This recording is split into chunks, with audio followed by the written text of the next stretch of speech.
soir, au sommaire de cette édition, surpris par les résultats de l'élection du BP, Paul Béranger met en suspens la redistribution des postes à responsabilité au sein du parti.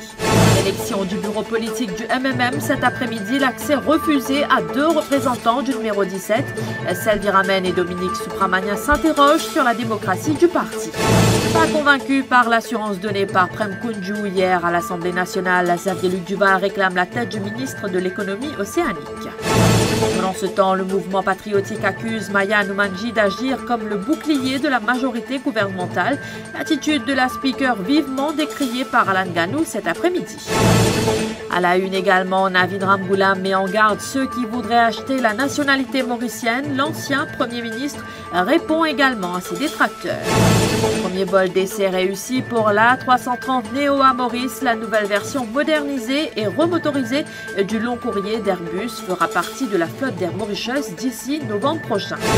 L'actualité internationale, le viol d'une fille de 8 ans provoque un émoi national en Inde. Paul Béranger n'a pu redistribuer les postes à responsabilité au sein du bureau politique. L'exercice a été reporté à lundi. Le comité central des Mauves s'était réuni en début d'après-midi pour élire son bureau politique. Mais les résultats ne sont pas ceux qu'attendait Paul Béranger. Il dit être surpris et concède également qu'il devra revoir son plan initial. Mais le leader du MMM n'a pipé mot sur ce qui lui a surpris dans ses résultats.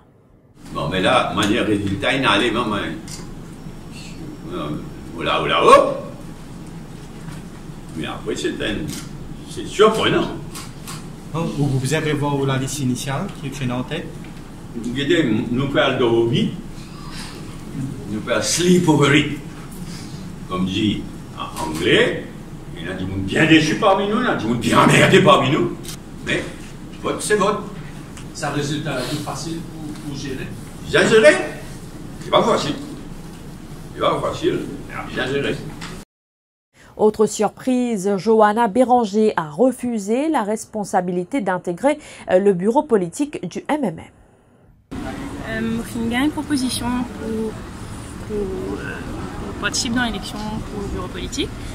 Je suis bien apprécié sa proposition-là, mais je suis choisi pour décliner cette proposition-là parce que je pensais que je qu'on apprend à travailler dans le comité central avant d'être plus loin. Et la première fois que je participer dans le comité central, donc je pensais que je apprendre d'abord dans cette instance-là. Après moi, et à la mi-journée, il y a eu cet incident. Selvi Ramen et Dominique Supramania se sont vus refuser l'accès au scrutin en vue d'élire le bureau politique des Mauves. Ces 2 membres du régional MMM au numéro 17 affirment n'avoir obtenu aucune explication de la direction du parti. Leur non-participation la semaine dernière aux élections du comité central n'aurait pas été vue d'un bon œil selon eux. Au lendemain de sa private notice question axée sur les fermes aquacoles, le leader de l'opposition réclame la révocation du ministre de l'économie océanique, Prem Kounjou. Une révocation essentiellement pour l'avenir de notre économie et de nos lagons, dit-il. Pas convaincu par l'assurance donnée hier par Prem Kounjou et hier à l'Assemblée nationale. Il a rencontré la presse ce matin. L'exercice budgétaire fin montrer une demi-douzaine, je ne pas investir les autres, non, pour ne pas insulter les autres, une demi-douzaine de ministres qui prennent notre place dans le gouvernement. Ils sont incompétents. Ils paient tous 300 000 roupies par mois. Ils ne sont pas capables de maîtriser aucun dossier. Et néanmoins, une demi-douzaine. Pas une PNQ avec travaux parlementaires, seul budget démontre ça clairement. Et en tête là-dedans, il y a un Kounjou. Il permet une politique dangereuse pour nous l'économie. Il permet une politique dangereuse pour nous lagons et pour nous la mer. Et il ne pas comprendre rien qu'il peut rabasser. Et il est impossible qu'il reste à ce poste, même pas un jour de plus. Révocation Kounjou.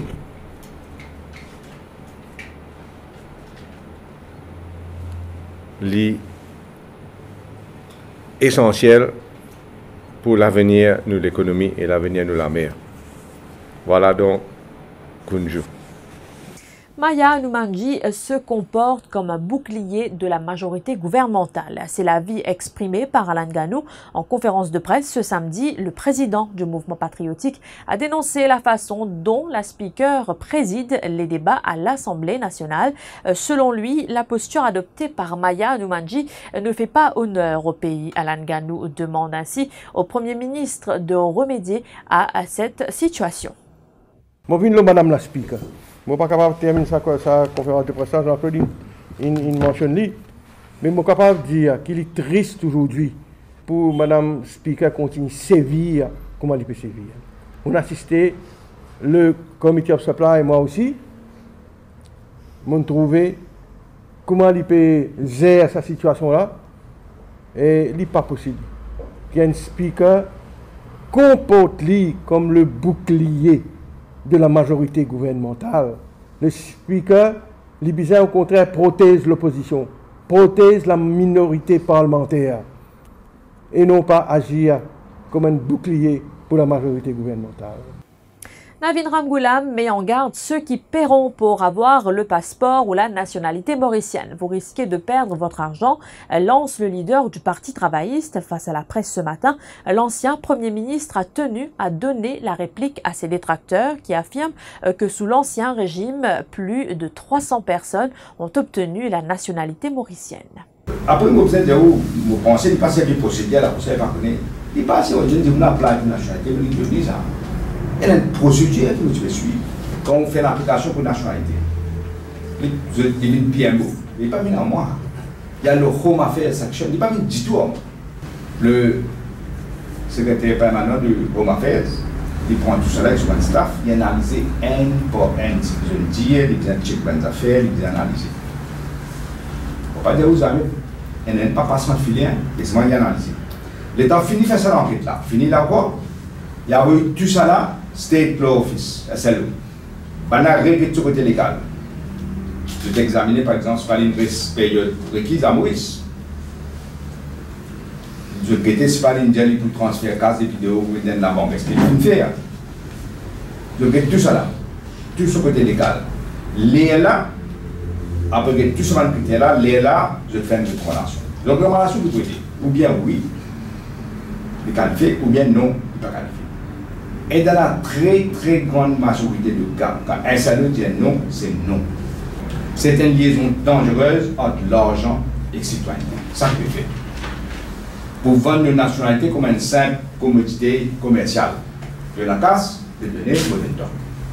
Atterrissage réussi pour l'A330 Neo à l'aéroport de Plaisance en provenance de Kuala Lumpur ce samedi, soit après avoir effectué un premier vol d'essai de 6 heures avant d'aboutir à la certification de l'appareil long courrier. Il s'agit de la nouvelle version modernisée et remotorisée du long courrier d'Airbus. 2 Airbus A330 Neo viendront ainsi grossir la flotte d'Air Mauritius d'ici novembre prochain. La compagnie d'aviation nationale sera ainsi la première compagnie au monde à opérer ces 2 Airbus, souligne son CEO Somas Apavou. Ces 2 avions-là peuvent rejoindre nous la fin de cette année, donc a priori octobre-novembre, et nous avons une date au fur et à mesure qu'il nous avance avec ce abonnement-là. Donc c'est un très grand moment qui, pour nous, Air Mauritius. En plus de ça, nous sommes premiers à recevoir ces 2 types d'avions-là, A330 et A350. Comme ça, c'est intéressant parce que de cette façon-là, nous bénéficier de communalité. C'est-à-dire nous pouvons gagner le même pilote qui peut piloter cet avion-là, nous pouvons gagner le même technicien qui peut occuper cet avion-là. Donc il y a beaucoup de synergie entre ces 2 types d'avions-là. Donc c'est pour ça qu'il nous dit que c'est une première au monde. Hein? Ce n'est pas souvent qu'il y a Maurice premier au monde, mais là, nous sommes premiers au monde, opérer ces 2 types-là conjointement et bénéficier de cette synergie qu'il y a en opérant ces 2 types d'avions-là. Donc un avion, nous appelle à Pravasigat. C'est une grande fierté. Deuxième place, c'est un hommage aussi à nos frères et sœurs chagossiens.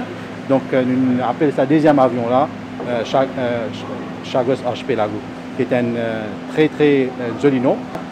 Il fait vraiment beaucoup d'émotions. Dans le cahier des faits divers, deuxième nuit en détention provisoire pour 3 habitants de Le Bouchon, arrêtés et inculpés pour vol. Les suspects âgés entre 18 et 21 ans sévissaient dans le sud de l'île. Ils ont à leur actif une vingtaine de cas de vol avec violence. Interrogés par la police, ils ont jusqu'ici avoué avoir commis 8 vols. La police a objecté à leur remise en liberté conditionnelle. Un dauphin d'environ 2 mètres retrouvé mort sur la plage de Blue Bay ce matin. Ce sont des joggeurs qui ont fait cette découverte et ont alerté les officiers de la Garde-Côte nationale. Le mammifère a été transporté au centre de pêche d'Albion pour des analyses. Parlons football à présent avec la Coupe du Monde 2018 en Russie. Place ce soir aux 2 premiers huitièmes de finale. La France qualifiée pour les quarts de finale, elle l'a emporté face à l'Argentine. Le match s'est soldé sur un score de 4-3. Et puis à 22h, l'Uruguay de Luis Suarez sera face au Portugal de Cristiano Ronaldo.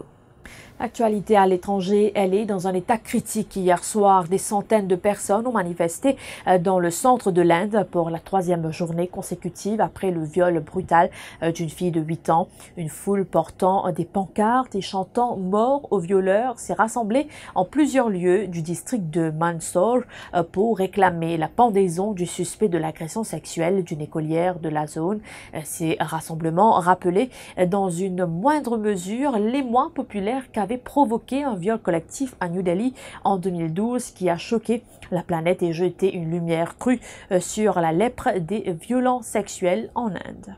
L'autorité de contrôle des médias russes a accusé la chaîne de télévision française France 24 d'avoir violé la loi russe sur les médias. Peu après l'avertissement adressé par le régulateur français à la chaîne russe RT France, la rédactrice en chef du groupe RT, Margarita Simonarnian, a réagi en expliquant à l'agence publique RIA Novosti que la Russie peut se permettre le luxe de prendre des mesures de rétorsion.